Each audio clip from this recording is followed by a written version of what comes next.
bahwa mereka tuh sengaja beli Pertamax itu karena nggak pengen ngabisin jatah subsidi nih. Ada akun sosial media juga yang membeberkan gaji direktur Pertamina Patraniaga gitu loh.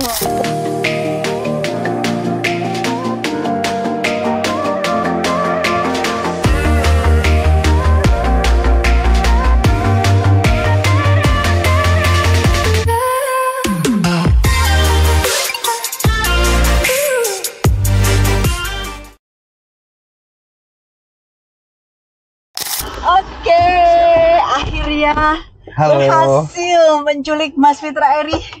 Kabar Mas? Familiar sekali saya sama mobil ini.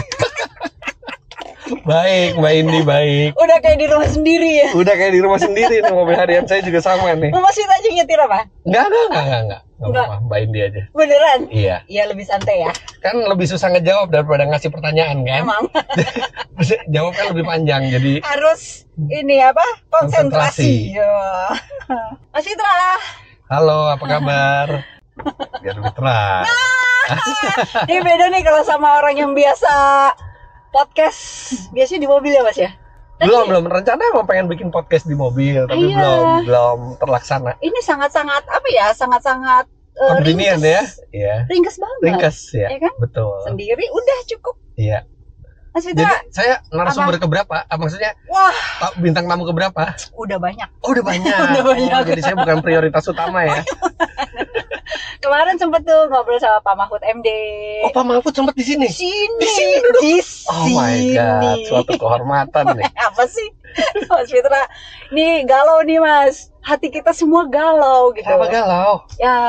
Ya kan aku ngobrol sama teman-teman gitu. Terus selama ini kan mobil aku sebelumnya kan pakai Pertamax tuh Mas. Oke. Karena apa ya, kita patuh gitu, nggak boleh beli subsidi. Oke, kita patuh, kita taat gitu sebagai warga negara yang baik. Pakailah Pertamax gitu kan.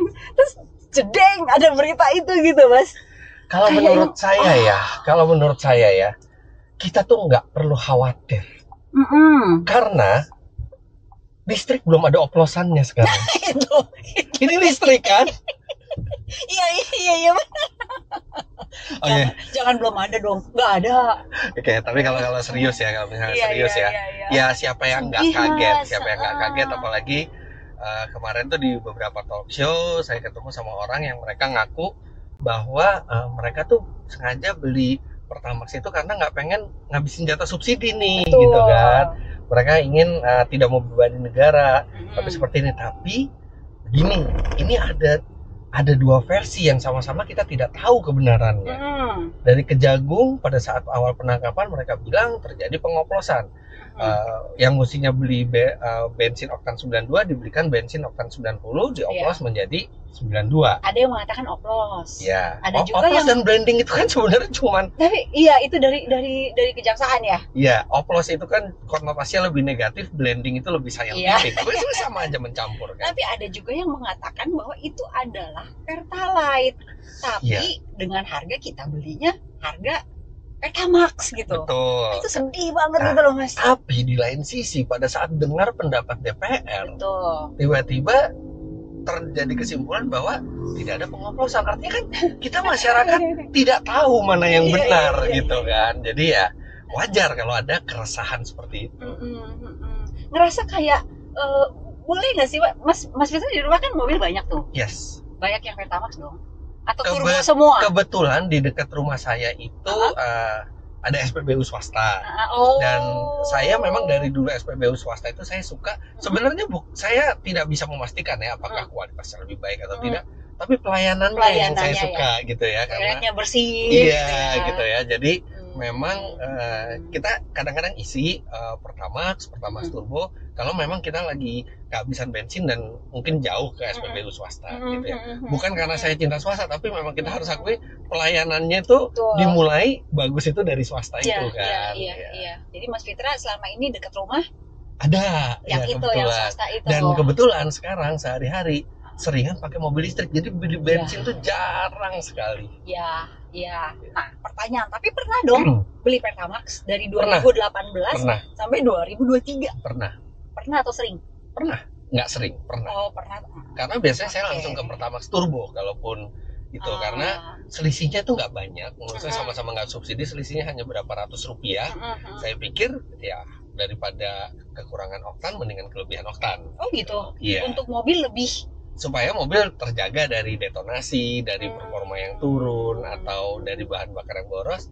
Udah, saya amannya itu selalu pakai yang terbaik. Begitu juga di SPBU swasta, saya juga selalu pakai yang paling tinggi oktan. Nah, kalau Mas Vita kan ya oke lah gitu, memang ada pilihan gitu. Selama ini tuh aku merasa wah nasionalisme nggak bisa, pokoknya saya nih isinya harus di Pertamina gitu. Iya, bagus dong nasionalisme. Iya, tapi terus kemudian sekarang merasa ditipu, Mas. Iya, wajar, nggak cuma Mbak Indi sendiri. Nah, sayangnya beberapa bulan sebelum kejadian ini, kebetulan kan saya juga pantau sosial media, terutama yang berkaitan dengan otomotif kan. Kok ya tiba-tiba ada yang menyampaikan bahwa setelah isi Pertamax kok nggak sebaik kalau misalnya performanya diisikan SPBU swasta gitu kan. Tapi ya saya pikir ya cuma 1-2 orang, tapi lama-lama makin banyak, saya nggak tanggapin itu sama sekali gitu ya. Banyak tiba-tiba jedar ada masalah ini, jadi kesannya klop. Kesannya klop. Kayak nyambung gitu. Apalagi terus lagi di tengah publik itu marah, di tengah ketidaktahuan, ada akun sosial media juga yang membeberkan gaji direktur Pertamina Patraniaga gitu kan. Waduh, ini udah gajinya gede gitu kan. Terus padahal kita juga nggak tahu itu gaji sebenarnya apa enggak kan, karena itu di sosial media. Tapi intinya sekarang yang pegang peranan penting untuk meredakan masalah ini yang bisa cuman Pertamina. Ya, itu untuk meredakan masalah. Nah, sekarang kita balik lagi ke pengguna kendaraan ya, Mas ya. Ini banyak, ini listrik nih. Tapi mungkin banyak nih yang pakai Pertamax. Sampai sempat ngitung loh saya, 5 tahun 2018 sampai dengan 2023. Aku hitung seminggu ngisi segini, dikali sebulan, dikali ini, dikali kerugian. Maksudnya kalau beli Pertamax itu segini, kalau beli Pertalite segitu. Bedanya gitu. 2.000 sampai 3.000 rupiah per liter dikali, kan. Dikali berapa juta seminggu, orang sebulan, setahun, kali 5 tahun yang ngerasa kita ditipu gitu. Iya. Itu lumayan gede loh, Mas. Baru saya doang. Ya betul. Kalau benar yang terjadi itu, kalau memang benar yang terjadi itu, ya memang konsumen juga dirugikan, gitu kan. Sekarang Pertamina ngotot bahwa tidak ada perbedaan kualitas dengan yang dipersyaratkan. Tapi kan publik sudah terlanjur tidak percaya, dan publik tidak punya cara untuk mengetahui kebenarannya, dan oktan itu hanya salah satu properties dari fuel. Jadi kalau bensin dioplos, misalnya dioplos dengan oktan booster gitu ya, atau dengan timah, dia oktannya bisa naik. Tapi belum tentu dengan properties lainnya. Properties lainnya seperti densitasnya, viskositasnya, calorific value-nya, berapa nilai kalornya, aditifnya, deterjennya, pembersihnya. Itu semua aku nggak ngerti. Jadi bensin, oktan itu hanya salah satu karakter dari bensin tersebut. Tapi bensin itu punya kandungan kimia lainnya yang itu juga berpengaruh kepada kinerja mesin. Nah, dan kandungan-kandungan itu di Pertalite dan di Pertamax itu pasti berbeda. Pasti berbeda. Tidak hanya ron-ron doang. Tidak hanya ronnya berbeda, tapi pasti ada kandungan yang berbeda. Perbedaannya apa? Hanya produsennya yang tahu, karena itu biasanya rahasia gitu ya. Nah, kalau kita berandai-andai, misalnya memang benar terjadi pengoplosan dari bensin yang mestinya setara Pertalite dijadikan Pertamax, pastilah kalau itu terjadi, pastilah menggunakan prosedur yang lebih murah. Karena kalau prosedurnya yang lebih mahal, kan dia tidak mendapatkan keuntungan apa-apa dari pengoplosan itu kan. Nah, itu yang bisa berdampak ke mesin. Tapi sekali lagi, kalau itu memang yang terjadi. Ya pengoplosannya, kan sekarang jadi simpang siur. Ada oplos, ada enggak, apakah itu Pertalite tapi ngaku-ngaku Pertamax gitu kan, kita nggak tahu. Nah, tapi ini balik lagi ke mobil nih, Mas. 5 tahun istilahnya mobil kita, mobil saya gitu menggunakan Pertamax bohongan, Pertamax gadungan gitu. Apa yang terjadi dengan mobil itu? Oke, saya nggak nyebut satu merek ya, entah itu Pertamax atau apa. Tapi kalau kita pakai bensin oktan 92, dan kebetulan mobil kita juga mensyaratkan minimal 92. Tiba-tiba masuk bensin yang oktannya lebih rendah atau secara kualitas lebih buruk dibandingkan yang minimal dipersyaratkan mobil itu. Kerusakannya bisa jangka panjang, bisa jangka pendek. Yang jangka pendek, kalau misalnya bahan bakar itu kotor, jadi maksudnya partikel pengotornya itu lebih banyak dari standar, itu bisa menyumbat filter bensin, bisa menyumbat pompa bensin. Kemudian kalau itu berarti jangka pendek kalau filter dan pompa. Iya, jangka pendek karena itu bisa cepat terjadi. Oke. Kemudian kalau misalnya mobil itu dimasuki bensin yang mestinya bensin itu ada deterjennya untuk pembersih mesinnya, tapi ternyata tidak ada, itu bisa membuat penumpukan kerak. Nah itu ada di YouTube tuh yang itu tuh. Penumpukan kerak itu akan menurunkan performa mesin dan akan membuat mesin bergetar dan ujung-ujungnya akan merusak mesin. Kemudian kalau misalnya mesinnya tidak tahan untuk dikasih oktan yang rendah, dia akan terjadi gejala detonasi alias ngelitik. Yang ngeletek-ngeletek itu. Nah, apa sih ngelitik itu? Ngelitik itu adalah pembakaran bensin yang terjadi terlalu awal. Jadi mestinya piston itu naik. Pada saat piston mau turun, itu diledakkan bahan bakar supaya laju. Jadi mobilnya laju. Nah, kalau detonasi, ini piston masih ke atas karena bahan bakar jelek, dia udah nggak tahan, udah meledak duluan. Ledakannya gayanya ke bawah, pistonnya ke atas, terjadi tabrakan. Bunyi itu dan itu bisa merusak mesin secara langsung. Kalau kita lagi sial ya. Oke.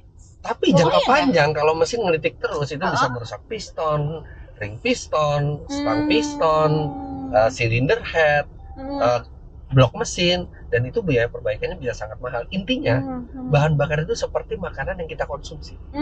Makanannya sehat, badan kita akan lebih besar kemungkinan untuk sehat. Makanan itu mengandung racun, badan kita bisa sakit. Aku jadi ingat binaraga, Mas. Yes. Binaraga itu kan makanya harus protein ya. Iya, betul. Ketika harusnya dia udah olahraga, udah apa, dikasih makan cireng gitu. Ya kan jadi beda hasilnya kan. Nah, kalau di mobil itu ada efek dari jangka panjangnya maupun jangka pendeknya. Gitu. Intinya jangan sampai kita pakai bahan bakar yang lebih rendah dari spesifikasi yang disyaratkan oleh mobil kita. Oke. Ini kan udah 2025 ya, Mas ya. Tapi kan si penggunaan Pertamax gadungan itu kan entahlah berlaku kita pakai 18 sampai 2023 gitu, dan kita nggak tahu apa-apa. Mobil yang udah pakai selama 5 tahun itu harus diapain? Tapi uniknya begini, belum tentu juga kalau ada mobil yang memakai bensin yang lebih rendah dari requirement-nya, belum tentu rusak juga. Belum tentu juga. Karena mobil modern sekarang sudah dilengkapi dengan yang namanya NOx sensor. NOx sensor itu dia untuk mengantisipasi pemakaian bahan bakar dengan oktan yang lebih rendah. Dia akan memundurkan waktu pengapian supaya bahan bakar itu tidak terbakar lebih awal. Tapi efeknya tetap ada, yaitu mobil tenaganya jadi berkurang, performanya berkurang, serta konsumsi bahan bakarnya jadi lebih boros. Tapi bisa tidak terjadi kerusakan, bisa, makanya itu beda-beda tergantung teknologi mobilnya. Iya. Nah sekarang untuk jaga-jaga nih supaya mobil itu bisa kepake lebih lama, nggak ada kerak atau apalah tadi gitu. Pakai bensin yang minimal sesuai requirement atau di atasnya. Walaupun yang kemarin terjadi 5 tahun kemarin sudahlah. Sudahlah kan itu kalaupun sekarang misalnya belum terjadi kerusakan apa-apa, berarti nggak ada apa-apa. Nggak ada masalah, kita bisa ganti bensin lain dan kita akan terjaga. Tapi kalau sudah terjadi kerusakan, mau ganti bensin lain juga percuma. Kerusakan itu tidak bisa diperbaiki dengan bensin yang lebih baik. Bensin yang lebih baik hanya bisa untuk menjaga kondisi mesin supaya tidak rusak. Itu kayak dikuras gitu, Mas? Nggak harus dikuras ya. Kalau mau lebih sure dikuras, kalau enggak begitu udah tinggal dikit langsung masukin bensin yang kita anggap lebih baik lah, dan semoga lebih baik memang. Karena kan nggak tahu, konsumen itu kan trust, kepercayaan gitu Mas, kan. Bener banget. Lihat ada yang tadi pelayanannya enak gitu kan. Oh ya udah, kita senangnya ke situ gitu. Tapi karena kemarin aku sih lebih ke nasionalisme. Bener. Nah, gitu, karena trust itu adalah sesuatu yang dibangun membutuhkan waktu dan bisa hancur dalam sekejap. Artinya untuk membangun trust memang dibutuhkan waktu, dibutuhkan konsistensi. Kalau sekarang orang pasti akan berpikir perusahaan BBM mana nih yang reputasinya masih terjaga, gitu kan? Karena ini mobil saya, ini investasi saya. Kalau mobilnya saya rusak, saya harus mengeluarkan uang sendiri. Dan ini tuh akan membuat masyarakat itu jadi pilih yang aman, dan ini nggak bagus buat Pertamina ke depannya. Makanya saya yakin di Pertamina itu banyak sekali orang pintar. Untuk masuk Pertamina itu susah gitu ya. Betul. Pasti ke depannya bisa menggunakan momen ini sebagai tonggak untuk perbaikan. Iya. Sebetulnya orang Indonesia itu nggak susah kok, minta maaf aja udah. Mereka udah ya kalau gitu sekarang gitu ya. levelnya sudah bukan minta maaf lagi, karena sudah ada tuntutan bagaimana dengan kerusakan yang sudah terjadi, yang mereka tuduhkan itu karena bahan bakar dari Pertamina gitu kan. Jadi memang harus dituntaskan masalah ini, dan Pertamina harus menunjukkan komitmen untuk lebih profesional, lebih bersih, lebih efisien, lebih baik dalam semua hal ke depannya. Kayak sekarang kan pom bensin yang swasta katanya lebih antri gitu, jadi lebih sibuk gitu kan. Sebelumnya kayak kosong, sekarang lebih sibuk mereka. Berarti kan sudah ada masyarakat yang beralih, nggak percaya lagi lihat Pertamina pindah gitu. Iya, itu juga saya dengar seperti itu. Jadi ya ketidakpercayaan itu kan pasti akan berefek juga ke pilihan dari masyarakat tersebut. Masyarakat yang tidak percaya pasti akan memilih BBM yang dia bisa percaya gitu. Masyarakat yang udah merasa dirugikan gimana tuh Mas, yang setelah dihitung-hitung kalau gue beli Pertalite segini, Pertamax segitu gitu? Macam-macam ya, kalau saya lihat dari komen di sosial media ada yang ya kan sudahlah gitu. Ya ada golongan yang wah ini gimana nih, saya merasa dirugi, saya merasa ditipu, tolong kembalikan uang saya 2.000 sekian per liter dikali sekian ribu liter yang sudah saya beli gitu kan.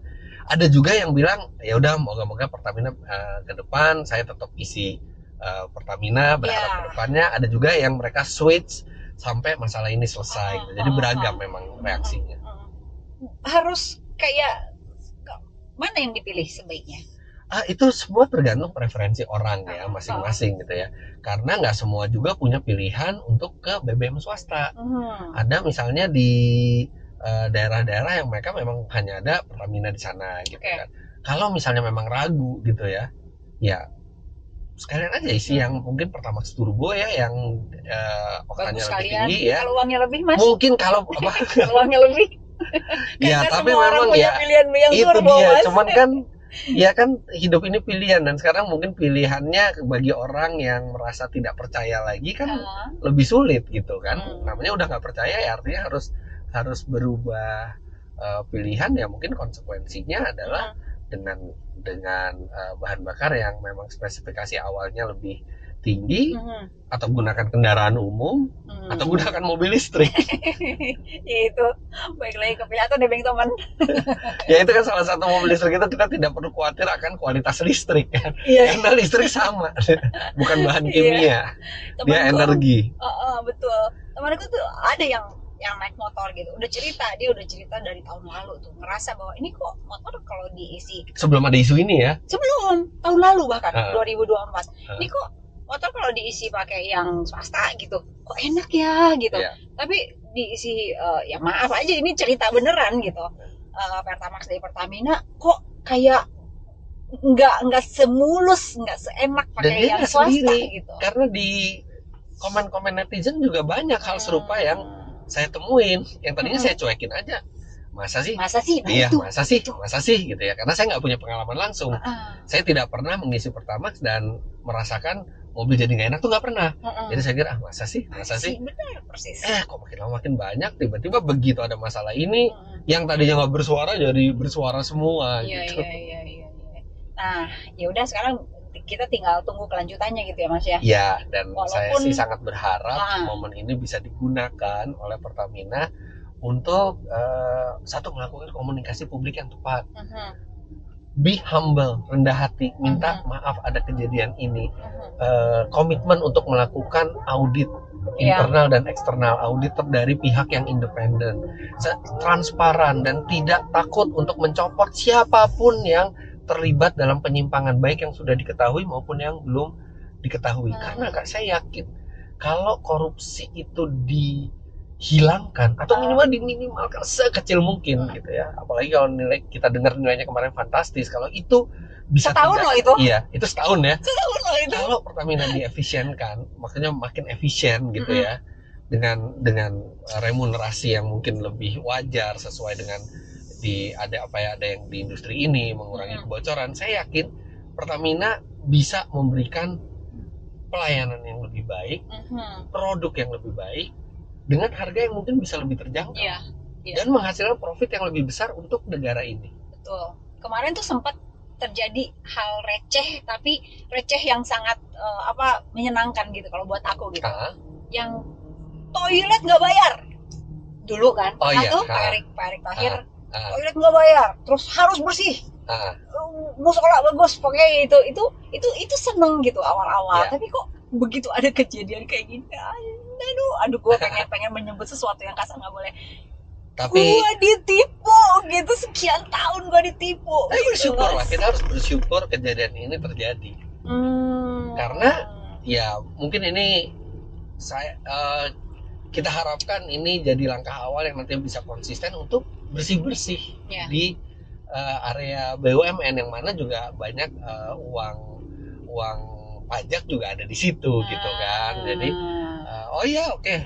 terjadi kejadian ini, bagus ditangkap. Kalau nggak ditangkap kan berlangsung terus ya. Iya itu sisi positifnya. Mas Fitra Eri, thank you. Sama-sama Mbak Indi.